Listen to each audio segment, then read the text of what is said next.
Welcome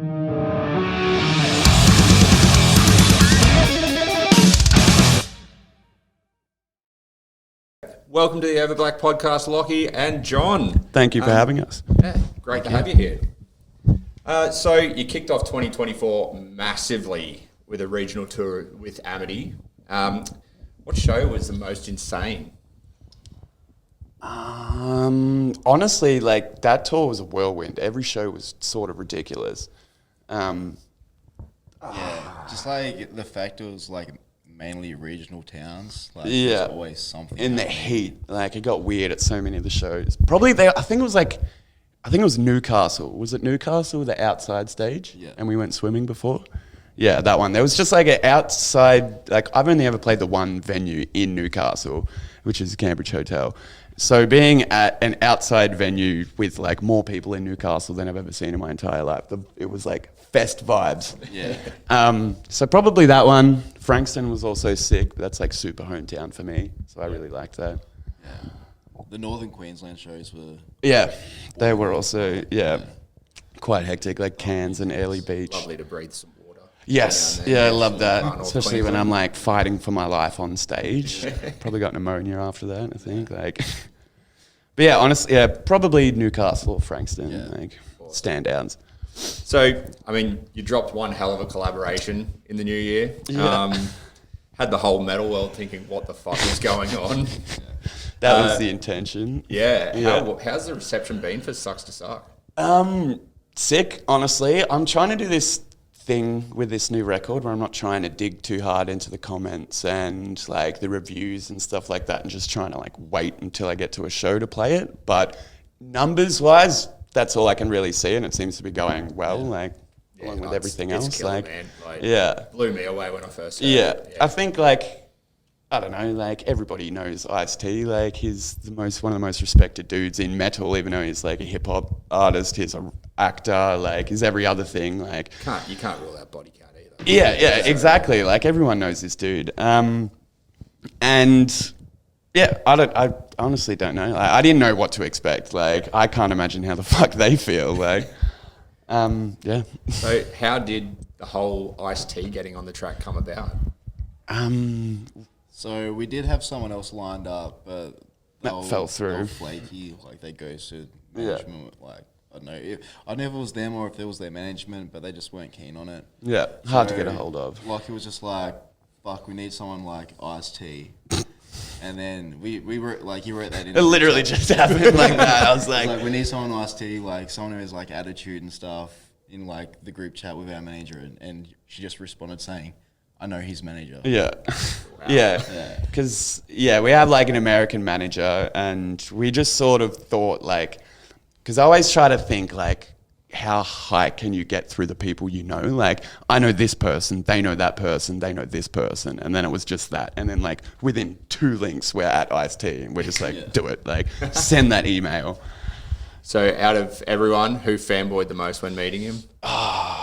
Dude, no, we were. It was Benny from Third Eye Visuals, wasn't it? Bro, he was like, he was freaking out. He was also like on the back seat because he was like sort of taking BTS, but he was just behind the lens like, fuck, that's Ice-T right there. Like, but we were all like, it was so weird. We're all cooked. What did we do? We had like a show the night before or something, and I had food poisoning. John had hella food poisoning. And we just woke up in a bandwagon at some like dusty ass studio in Brooklyn. Everybody feeling shit. Like it was so fucked. We're like getting set up. All right, cool. And then like our Jordan, the dude in charge of the set, was just like, he's here. Like, I'm gonna go get him. Be cool. And everybody was just like, and fucking Ice-T just walks in, and we're just like, he's like, so you must be the Alpha Wolves. And we're like, hey man. Like he was in like New Jersey, we were in Brooklyn, and he like just drove his Bentley down by himself. Just like dolo, an hour like. drive. We just hung out. Like he was there for like maybe an hour and a half. Came there, rocked it, and then just fucked off. And then went to Heidi Klum's Halloween party the next day. Right. Yeah, like Little Nas and stuff the next day. Yeah. Like, whoa. So of course we've got the new album dropping on April. These 5th. are amazing, by the way. These are Right? great. Yeah. Hey, I need one of these. Great job. It's got to go to the man cave. firstly, let me say it's fucking massive. It's unreal. The track Thank layout you. is perfect. It flows so well. It's going on constant rotation the day it comes out. Hell yeah. Sick. So first of all, congrats on a piece of musical brilliance. Thank you. How did you find time to write such a colossal album with tours and like back-to-back tours, US tours all over the shop? It was hard. Yeah. Well, it was hard. A lot of the songs were have been written for like 18 months, probably even longer. Yeah. Like, I think before we got super into the tour schedule we were on, we did a good handful of songs beforehand, and then maybe had random ideas throughout, and then came home and maybe a few extra songs are added. But it was all too scattered and spread apart throughout the touring that we had to like hone in and all get together in 1 week. Like you were saying before, or John said before, or someone said before, Mitch lives in Brisbane, so it's really hard to write when all of us are down in Melbourne. So we all got a house somewhere in rural Melbourne and just wrote for like a week and just really got everybody's ideas together. Not recorded or whatever, just to be like, what the fuck are we doing? Like, and then, after that, then we really we were like, all right, everything's like instrumentally, we got everything we need. Let's get cracking on vocals. And then, I think like the last vocals took ages. Yeah. We really wanted to spend time on vocals. So Yeah. we spent like 2-3 months doing vocals, I think. Yeah. right. Yeah. Just like straight, with random stuff in between. But yeah, I don't know. Like it's one of those things where it's like you're doing the songs, you're recording every other day, and then the album's done, and you're like, how the fuck did I get here? Yeah. Like, there's 12 songs here. Where did they come from? So I don't know, man. It's all like a weird blur. Yeah. So there's a national headline tour coming up. Yep. In August. Yep. So what's something that gets you amped when doing your own headline slot compared to like a support slot?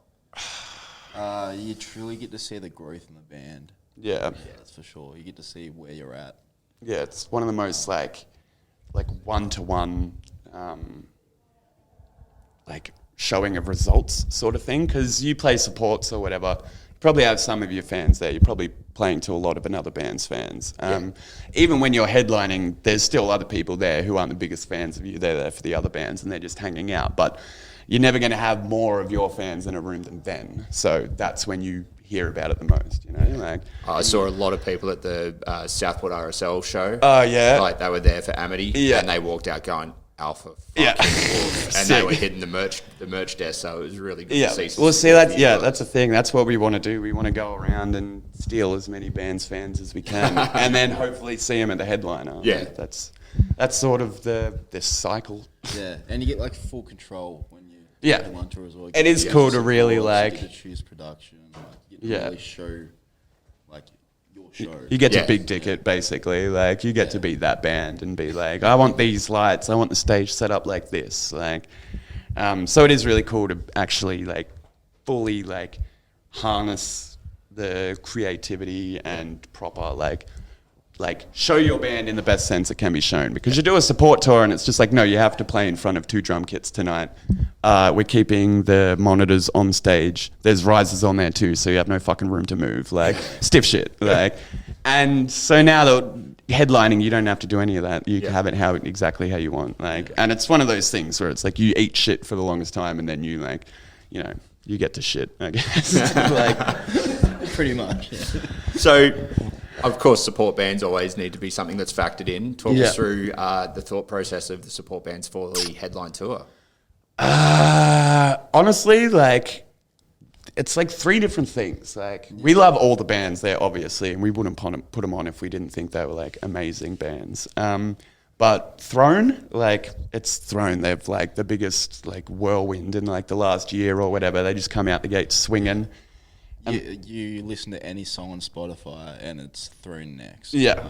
They've got the shit in the palm of their hands right now. Invent Animate, another amazing band, but they're also like our boyfriends.